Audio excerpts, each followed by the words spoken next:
"You can't sit here," my son-in-law said at Christmas in my house. So I did something that changed everything. When the police lights painted my living room walls red and blue at 4:47 on Christmas afternoon, Michael was still holding a glass of my wine. He didn't put it down until the officer asked him to. I want to tell you I felt triumphant in that moment. That some switch flipped, and I stood there savoring every second of his face, going from red to white, to the particular grayish pallor of a man watching everything he assumed was permanent turn out to be nothing of the kind. Mostly what I felt was tired and clear, the specific settled clarity of a person who has finally, after far too long, stopped pretending. But I'm getting ahead of myself. Let me tell you about the 3 years before that Christmas. Let me tell you about the $45,000 and the furniture comments and the turkey I cooked at 5 in the morning while everyone slept. Let me tell you about the chair I had sat in for 26 years, at the table I had built this family on, that a man I had saved from financial ruin told me I was not allowed to sit in anymore. Let me tell you all of it, because the ending only means something if you understand the beginning. I have lived in the house at 2847 Maple Grove Drive since 1998. I want to be specific about that because specificity is the difference between a claim and a fact. April 14th, 1998, the day my wife Patricia and I signed the deed. Sole owner, Waldo Ross. We paid $187,000 for it, a number I remember because Patricia and I had saved for 11 years to have enough for the down payment, and she cried in the car afterward, not from sadness, but from the specific relief of a dream arriving. We raised Amanda in that house, birthday parties on the back patio, the height marks penciled on the kitchen door frame that I have never painted over, the brass doorknob on the front door that I installed myself in 2009,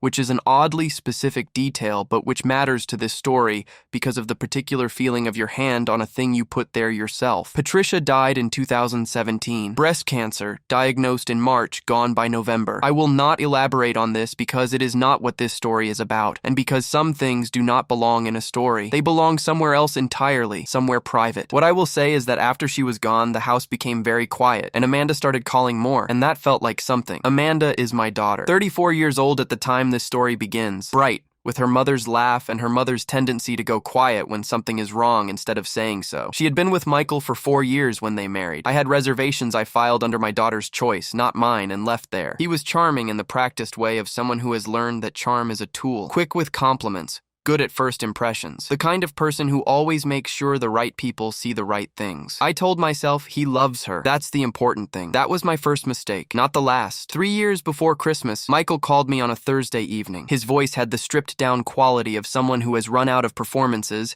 and is operating from bare necessity. His construction company had collapsed. Bad contracts, worse partners, a debt structure that had been invisible until it wasn't. He and Amanda were looking at losing their apartment. "Just a week or two, Waldo," he said. "We'll get back on our feet. I just need a little time." He called me Waldo, not Dad. I noticed that. He had never called me Dad. I said yes, because Amanda was my daughter, because Patricia would have said yes, because the house was large and quiet, and I told myself that having people in it again might fill some of the space that had been accumulating since 2017. They moved in with 3 suitcases and hollow eyes, which I noted and filed under temporary hardship. Things improve. 6 weeks later, I handed Michael a check for $45,000. He had come to me with a business plan, new company, better partners this time, a specific project that needed seed capital to get off the ground. He laid it out at the kitchen table with the confident fluency of someone who knows how to present a plan. Projected returns, realistic timeline, what the money would be used for and when it would come back. He shook my hand when I gave it to him. "You're saving our lives, Waldo." That was the last time he said thank you. The changes were gradual enough that each one could be individually explained away,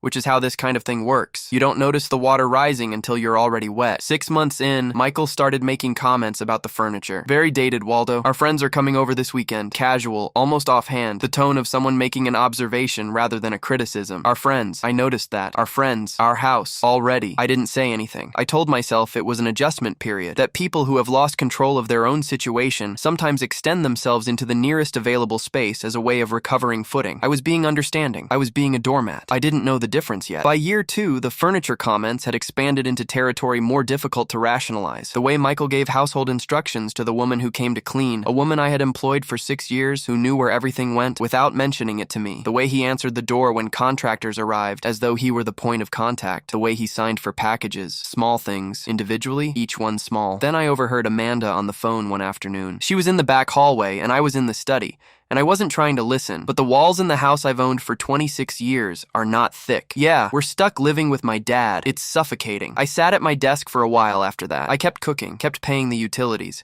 which had nearly doubled with 3 people in the house. Kept quiet. Told myself that adult children sometimes say things to their friends that don't represent the full picture. Told myself she was venting, not meaning it. The $45,000 had not been repaid. A year and a half in, I raised this carefully. At a moment when Michael seemed in good spirits and the timing felt right. He looked at me with the patient expression of someone explaining something to a person who has missed an obvious point. Waldo, the business is in the growth phase. You can't pull capital out of a growth phase business. That's not how investment works. Investment. He had reframed my emergency loan, made to my daughter's family in crisis with a handshake and a thank you, as an investment, as though I had entered a business arrangement and was now asking for an early return against the terms. I thought about saying, that's not what we agreed to. I thought about asking whether I could see the business accounts, whether the project he'd described had materialized, whether the money had gone where he'd said it would. I said, all right, I understand. That was the night I should have called a lawyer. I didn't call a lawyer for another 18 months. I want to tell you about the third escalation, because it's the one that should have been my breaking point and wasn't, and I think that's important to be honest about. Around month 20, Michael started having friends over regularly. Not occasional, regularly, the way you use a space that is yours. Friday evenings,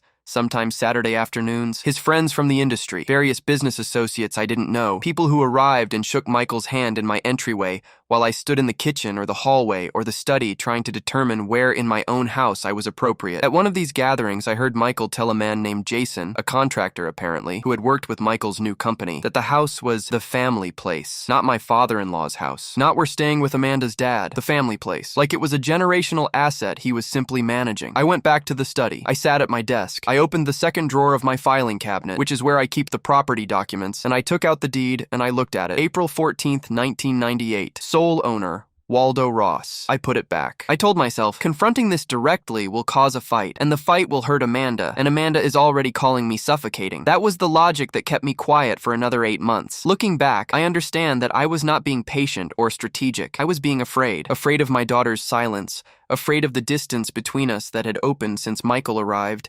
Afraid that if I forced a confrontation, I would find out that Amanda had chosen a side and it was not mine. That fear cost me 8 months. Then it cost me Christmas. I woke at 5 a.m. on Christmas morning and went downstairs to cook. This is not something I started doing when Patricia died. It was something we had done together for 23 Christmases, and after she was gone, I did it alone because the alternative was not doing it, and I was not willing to let that go. The turkey, 20 pounds, brined overnight. The cranberry sauce from a recipe Patricia had clipped from a magazine in 2003 and which I have made from memory since 2017. The good china, which lives in the cabinet above the refrigerator, which was a wedding gift from Patricia's parents, and which has been on this table for every important meal since 1991. I set the table myself. 12 settings. Michael had told me there would be guests, his friends and colleagues, which I understood was going to be the nature of this Christmas. I arranged the china the way Patricia had taught me, lit the candles we'd had since last Christmas, adjusted the centerpiece, the kind of quiet, preparatory love that goes into a table that's ready for people. Nobody came down to help. Nobody appeared until after 10,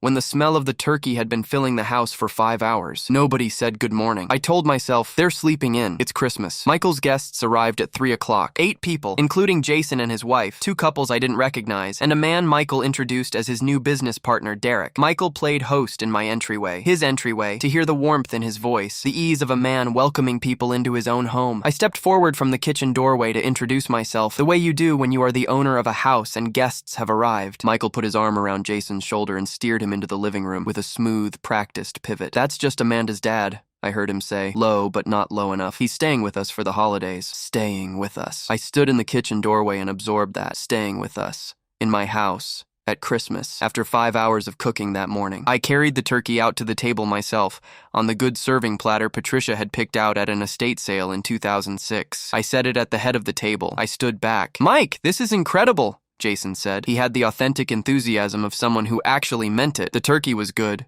It was always good. 5 hours had gone into it. Michael settled back in his chair with the modest pride of a man receiving well-earned credit. Been working on it all day. I was standing right there, holding the empty platter. Michael looked at me then, a brief, assessing glance, and looked away. I looked at the table. 12 settings. My china, my cranberry sauce in my crystal bowl, the candles I had lit. No place for me. It had not been an oversight. I understood that immediately. The absence of a 13th setting. In a table I had arranged myself, which he had rearranged after me while I was in the kitchen. It was deliberate. It was a message. The kind you send to someone you have decided no longer needs to receive the polite version. I moved toward my chair. The chair at the end of the table that I have sat in for 26 years. Longer than Michael has known my daughter. Longer than Michael has known I exist. My chair. Michael's palms hit the table. The impact sent glasses jumping, made silverware rattle, knocked a folded napkin to the floor. He was on his feet before the glasses stopped moving, and his face was the specific red of someone who has stopped calculating and started reacting. "Get out!" The words were distinct and loud in the sudden quiet of the room. "You're not invited. This is our family table." 12 people. Forks stopped mid-air. I looked at Amanda. She was looking at her plate. Her silence was worse than his words. I want to be honest about that because it's the part that cost me the most. Not Michael's voice or Michael's hands on my table, but my daughter's eyes finding the safest direction they could find, which was down, while her husband said those words in her father's house. Michael wasn't done. "We tolerate you," he said, lower now, which was worse. "Now go to the kitchen. The adults are celebrating." Something settled in my chest. Not rage, not grief. Something underneath both of those. Something that had been building for 3 years, under the weight of quiet and accommodation, and telling myself the water wasn't rising. Clarity. I looked at Michael for a moment, then I turned and walked toward the front door. I heard Michael make a sound behind me. Satisfaction, I think. The exhale of a man watching a confrontation resolve in his favor. He thought I was leaving, slinking away to the kitchen or the study or some other corner of my own house that had been informally reassigned to me. He was wrong. I reached the front door. The brass knob I installed in 2009, cold under my hand. I turned it, opened the door wide. December air came through. Cold, sharp, the specific outdoor cold of late afternoon in December that carries the smell of someone's wood smoke from down the street. I turned to face the room. 12 people, the table, the good china, the turkey I had cooked since 5 in the morning. "Everyone who is not the owner of this house," I said, and my voice was level, which surprised me a little, though perhaps it shouldn't have, "has 5 minutes to leave." Michael laughed. I want to be precise about this. He actually laughed. The short, sharp laugh of someone who has processed the situation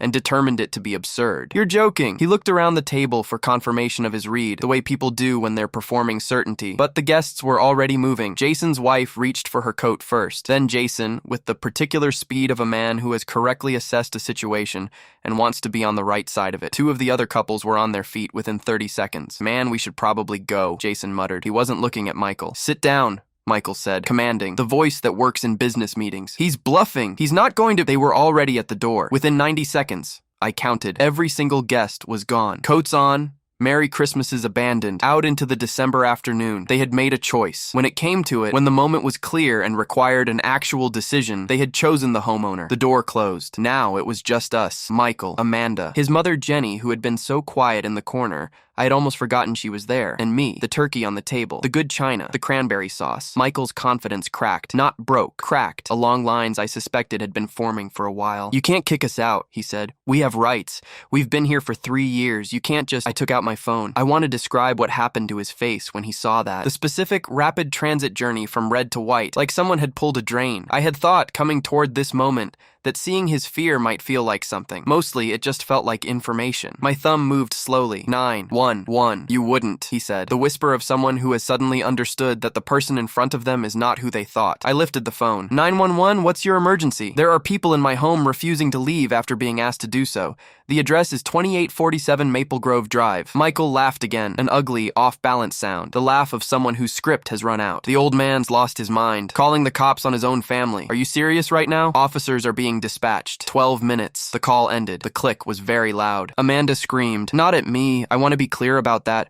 Or maybe at both of us. At the situation. At Christmas. At 3 years that had arrived at this particular destination. Michael threatened, his voice cycling through anger and negotiation and anger again in the specific pattern of a man who is used to talking his way out of things and is discovering it isn't working. Jenny cried quietly in the corner. She had been doing this, I realized, for a while. I walked to my study, opened the second drawer of my filing cabinet. The folder marked property documents was where it had been since 1998. I took out the deed, April 14th, 1998, sole owner Waldo Ross, and I brought it back to the living room and set it on the coffee table. Then I sat down in the armchair in the corner and waited. The red and blue lights appeared at the end of Maple Grove Drive at 4:47 p.m. 2 officers. I met them at the door, my door, the one with the brass knob, and I showed them the deed and told them what had happened and what I had asked and what the response had been. I want to be honest that this was not a comfortable conversation. One of the officers, Officer Davis, a young man who had the careful neutrality of someone who has learned to withhold judgment while taking in information, looked from me to Michael with the assessing attention of someone building a picture. Officer Davis looked at Michael. "Sir, do you have documentation showing legal tenancy? A lease agreement? Anything in writing?" Michael opened his mouth. He closed it. He had nothing, because we had never had that conversation. The one where a formal arrangement is put in writing, where terms are established,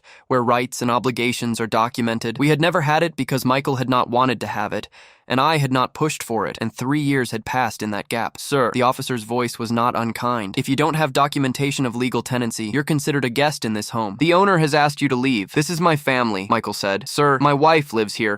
Sir, same tone. Vacate the premises. I need to tell you what happened after the officers left, because this is not a story that ended at the front door. Michael made arrangements that night. I don't know the details, don't want to know the details. He and Amanda left with what they could fit in their car. Jenny was driven somewhere by one of Michael's friends. The house was quiet by 8 o'clock. I sat at the kitchen table for a while. The turkey was still on the dining room table, the good china. 12 settings and one conspicuous absence. I cleared it myself, the way I had arranged it. Alone, carefully, the way you handle things that matter. I did not sleep much that night. What kept me awake was not Michael. Michael was, in the cold light of Christmas evening, a known quantity, the thing I had finally named and dealt with. What kept me awake was Amanda. I called her the next morning at 9 a.m. She answered on the 4th ring. Dad, her voice was flat, exhausted, stripped of whatever she'd been using to keep things smooth. Are you somewhere safe? A pause. Yes. Okay. Another pause. Longer. Dad, her voice broke slightly on the word. I didn't know he was going to. I know. I should have. She stopped. I kept thinking if I didn't make it worse. I know, Amanda. Silence on the line for a moment. The particular silence of things unsaid. I'm your father,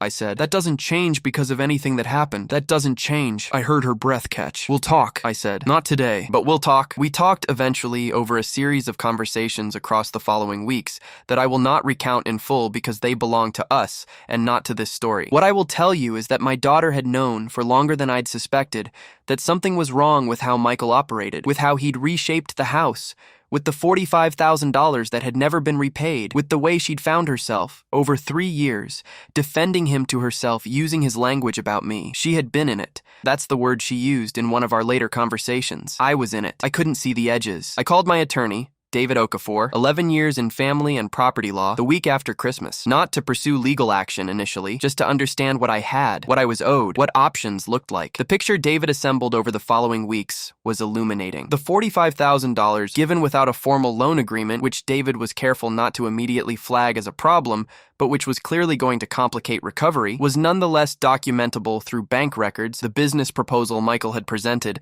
and a series of text messages in which Michael had referred to the money as something he'd pay back and owe me, language that implied obligation rather than gift. The business, David discovered through a corporate registry search, had been dissolved 14 months prior. The project the money had supposedly capitalized had never materialized, or rather, it had materialized briefly with different investors, and the seed capital from those investors had paid off the original company's debts instead. The $45,000 had not gone where Michael said it would go. David filed a small claims action in January. Michael did not contest it, perhaps because he understood the text message record, perhaps because contesting it would require him to explain where the money actually went. The judgment came through in March, $45,000, plus interest from the date of transfer. I want to be clear that this was not the satisfying part. Money is not the satisfying part of any story. The satisfying part was a Tuesday in February when Amanda came over for dinner, the first time she'd been back in the house since Christmas. And we sat at the kitchen table and I cooked what I could cook, and we talked for 3 hours. She had moved out of the place she and Michael had gone after Christmas. She was staying with a friend while she figured out the next steps. She and Michael were separated. She used the word carefully, like she was still determining what it meant. She had started seeing a therapist, a woman named Dr. Sandra Obi with 14 years in family and relationship counseling, and she said it the way people say things when they're telling you something that matters, directly, with some effort. I told her about the deed, not because she didn't know the house was mine, she knew, but because I had spent 3 years not saying it, not insisting on it, not treating it as the fact it was, and I wanted her to know that the silence had not been what it might have looked like from the outside. I wasn't going anywhere, I said. I just needed you to know that. She looked at me for a moment. I know, Dad. It is June now, 6 months since Christmas. The house at 2847 Maple Grove Drive is quiet, in the way I have made a kind of peace with. Not the quiet of absence, but the quiet of a place that knows what it is. I repainted the dining room in April. The height marks on the kitchen door frame are still there and will remain. Amanda comes for dinner most Sundays. She is in the middle of what I can only describe as a reckoning, with her marriage, with 3 years of choices, with the gap between what she told herself things were and what they were. It is not a fast process, and it is not a clean one, and I am not pressing her toward any particular conclusion because she is my daughter, and she has to find her own way through this. Dr. Obi, Amanda tells me, describes the process as unlearning, taking apart the framework someone else built inside you, piece by piece, until you can see the original structure underneath. I know something about that. The $45,000 judgment was partially collected. Michael paid a portion before making himself difficult to reach. David has a collections process in motion that may or may not result in full recovery. I have stopped caring very much about the number. The money is gone in the way that money given out of love is sometimes gone, and I made my peace with it. What I did not make peace with, and will not, is the idea that a man could sit in my house for 3 years,